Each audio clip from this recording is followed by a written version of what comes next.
Today, we're going to explore a really dark chapter of history, but probably not in the way you're used to. We're not just looking at politics or economics. Nope, we're going way deeper into the shadowy world of psychology. I mean, that's the real question here, isn't it? It's haunting. How does a society known for its culture, its brilliant philosophers, and its incredible artists just fall into a force of complete and utter destruction?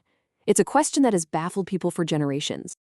Okay, so let's get into it. The brilliant and, yeah, pretty controversial psychologist Carl Jung, he came up with a radical answer.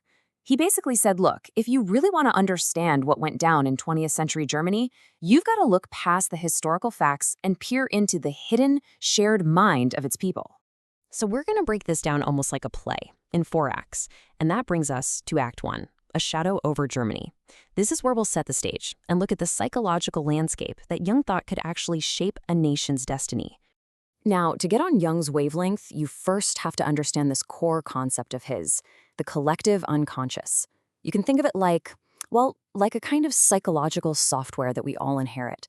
This isn't about your personal memories or my personal memories. It's about the myths, the symbols, the ancient images, what he called archetypes, that we all share as part of a culture. These are the deep, hidden currents that flow just beneath the surface of history. And this is where it gets really wild. Jung made a pretty specific claim. He argued that deep within the German collective unconscious, 2 incredibly powerful forces were waking up: a volatile, ancient god and a seductive, demonic bargain. Which brings us right to Act 2, The Return of Wotan. This is where we meet the first of these ancient forces, a god of pure storm and frenzy, being reawakened in the modern world. So Jung identified this force with Wotan, the old Germanic god of war and raw ecstasy.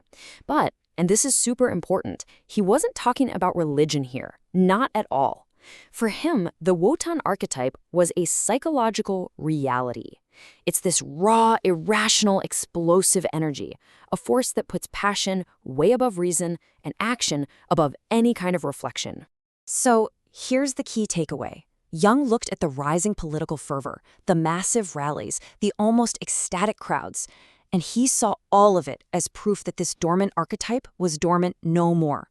Wotan, the storm god, was alive and well, sweeping through the German psyche and creating something like a collective possession. So now we're at Act 3, A Pact with the Devil. With the storm of Wotan just raging, the stage was perfectly set for an even more sinister character to make its entrance. You see, the story of Faust is woven deep into the fabric of German culture. It's the ultimate cautionary tale, right? A brilliant man, so desperate for greatness that he makes the worst trade imaginable. His soul, his entire moral core, all for worldly power. This story became Jung's central metaphor for what was happening. And what was the promise being offered in this modern-day Faustian bargain? Well, it was incredibly seductive, especially for a nation that felt beaten down and lost. It promised a glorious return to strength, an end to humiliation, and a new, powerful sense of purpose and pride. But the price was just astronomical. It meant throwing away spiritual integrity, individual freedom, and the most basic moral values. It required an entire people to just look the other way, to ignore the darkness that was coming along with all that promised power. And that leads us to Jung's incredibly powerful diagnosis. He didn't see the rise of National Socialism as just a political movement. For him, it was a psychic event. The German people, in his view, had collectively made a deal with the devil, trading their very soul for a shot at restored glory. And that brings us to our final act. Act 4, The Price of Power.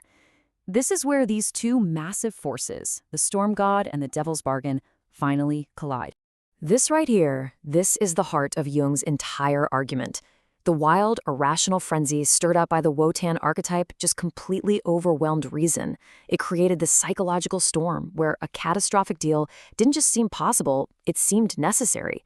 You could almost say Wotan opened the door and the devil walked right in.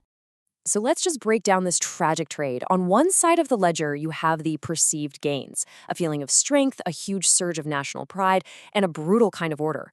But look at what was lost. Everything that actually makes up the soul of a decent society, basic moral values, individual freedom, and any semblance of spiritual integrity.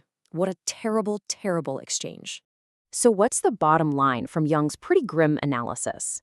Well, first, that a collective ancient frenzy can make an entire society vulnerable to a complete moral collapse. Second, that these hidden archetypes aren't just old stories. They are active forces that can literally steer the course of history. And finally, that our biggest political disasters often start deep, deep down in the human psyche. But look, this isn't just some history lesson. Jung's analysis is really a timeless warning, which brings us to our final takeaway from this journey into the shadow. At the end of the day, this whole analysis of Wotan and Faust, it's about acknowledging the shadow. That's the dark, irrational, and destructive potential that exists inside every single one of us and inside every society. It's a warning that when we get swept up in a collective storm, that's when we are at our most vulnerable to making a deal with our own inner demons. And that leaves us with one last, pretty unsettling question to think about. Jung pointed these forces out in the 20th century, but the archetypes themselves, they're timeless. So we really have to ask ourselves, what ancient gods or demons are stirring in our own collective unconscious right now? What storms might be brewing just beneath the surface of our own modern world?